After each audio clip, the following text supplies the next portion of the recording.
Chess is hard. Chess is hard. Especially when you don't make it any easier on yourself by not knowing what you're doing. Let's take a look at how to combat the queen's pawn as black and what you should be looking for black to be playing as white. So you're playing black and white just shot out d4. What are your responses? Well, I think you have three. I think you have d5, e6, knight to f6. Those are your three best choices. They're your three most popular options, I do believe. d5, probably what most of you will play. e6, maybe fewer of you will play that. Knight to f6, maybe more of you play that than e6. But we're going to kind of start off here with our typical d4, d5 setup. e4 is the most popular move in chess, most popular opening move. d4 is the second most popular move. d5 counters it. Often from here, what we'll see is the Queen's Gambit. 2024, we decline the Gambit. Why? Why do we decline the Gambit? It's more theoretically sound than the accepted. In this case, you completely get rid of your center, right? They're going to have e4 and d4 pawns, and your leaves the center to become a wing pawn, which is very weak, very susceptible over there, which is the whole Gambit idea, right? e4, e3, those both work. They will eventually go to e4 no matter what, and that's kind of just too bad. Too bad. So sad. That's rough, buddy. You let it be you. So we decline. And as we've known from all the Gotham videos that we watch and study very carefully, e6. e6. We don't come out with the knight. We don't come out with the knight. It's known to be just a little bit weaker nowadays. We want to come out with e6 every time.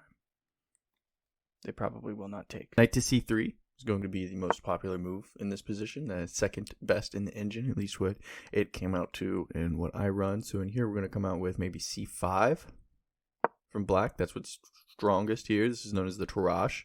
This is something that we got to know, right? So here's also what we got to talk about when we're talking about Queen's Gambit, any of the d4, d5 stuff. I don't just mean that we got to be careful here with d4, d5. We got to be careful with everything that we do play nonetheless, because, you know, we can't just go dummy mode and completely forget what's going to happen here. c5 works, knight to f6 works. The settled in is a little bit stronger to go to knight f3, or excuse me, knight f6.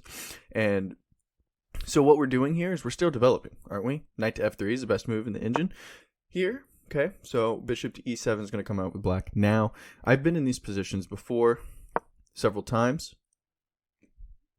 and this is kind of okay. This feels a little comfortable to me, right? I'm developing. I'm still playing principled chess. I'm still playing chess like a normal human being, and so is my opponent, even though this is considered a semi-provocative line nowadays to play Queen's Gambit. And so here we are at move 3, move 4, something like, yeah, move 4, and we're still tied up and even, but we can quickly lose this position very easily if we don't have the foresight to understand what's going on here. Something's going to take here very soon in the center. Something is going to take here, whether it be this way, or any, you know, the white pawn's going to take. We've got c5 coming out in the engine now, but knight on b to d7. Like there's a lot of stuff happening now. We're developing. We're getting out of that opening. Now we're getting into our middle game where we're aligning our positions for something very strategic in the future. Knight on b to d7 is the first move that comes to mind here. Of course, the engine really likes that move too. So, but we can also take. The engine seems to like that move a little bit as well. Okay, maybe we don't take yet with the bishop. We can also go knight to e5 if we wanted to. And now we're seeing kind of what can happen with this position. It's still very playable for black. We're at a draw, right? But if you just play nice, strong, developing moves, get your pieces where they want to go. See, this is why knight on b to d7 was a little bit favorable back then, because it might just stop the knight from their progression here, okay? So let's see what that looks like instead. Knight on b to d7, we've got that stuff going on. Now it changes what's going to happen. We can do queen c2 if we wanted to. Queen to c2, we can go c takes d5. Knight takes d5, you can do that. You can do bishop takes. Remember? See, look, we've set ourselves up. We've set ourselves up perfectly here. what does Gotham say? You need 2 more attackers than they have defenders, or vice versa, right? So they only have this pawn and this knight, right? So we can take with the knight, we can take with the bishop, or we can take with the pawn. Either way, we're really kind of not going to lose out on this exchange, okay? However, what is best, right? We got to think about this, what is best. If we take with the bishop or we take with the knight, we are provoking a different reaction from white than we would have been if we took with the pawn. So if we take with the knight, that's going to almost demand the knight swap here in the center. Now, do you take with the bishop? It seems like you want to take with the bishop, right? Because then you get that scope, you get that laser vision that they have.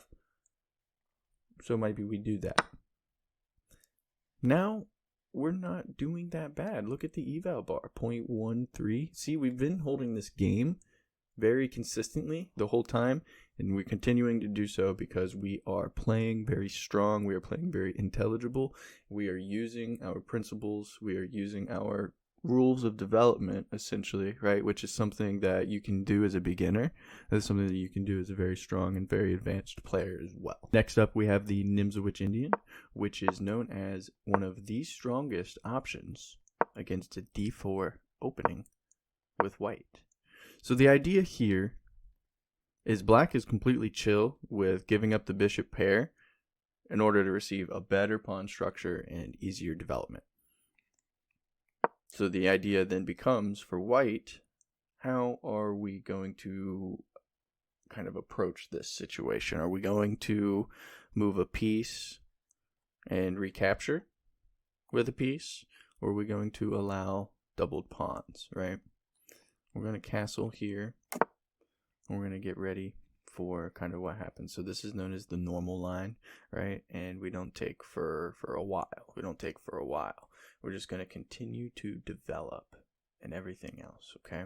So let's go ahead and do bishop to d2. This is what opts for in the top engine for this point. So we're going to maybe capture here instead of with our pawns.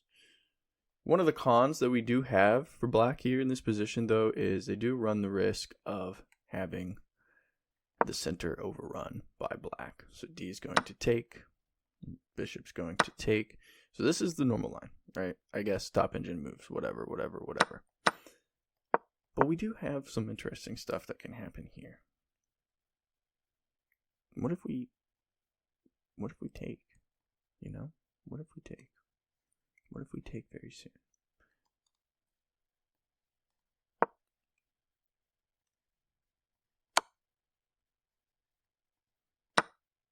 This is kind of a little bit of an idea here. So they just have better territory, right?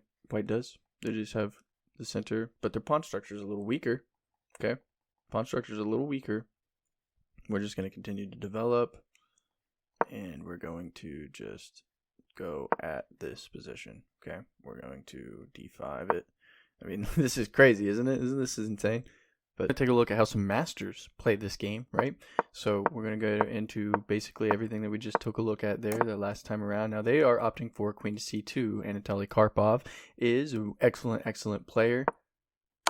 Now Judith Polgar, another excellent player, one of the strongest, probably the strongest female chess player to have ever lived, I do believe. Now they have the option here to take with the pawn, which is the best option, says Stockfish, or they can take with the queen, which is what is chosen in this game, and we'll see that for the first time, the eval bar kind of flips towards black here on the positive, okay? So this is the type of prowess that this game has. Now we're going to see that black is going to opt for a closed structure as much as possible, and white is going to try and disrupt that as well as gain the center.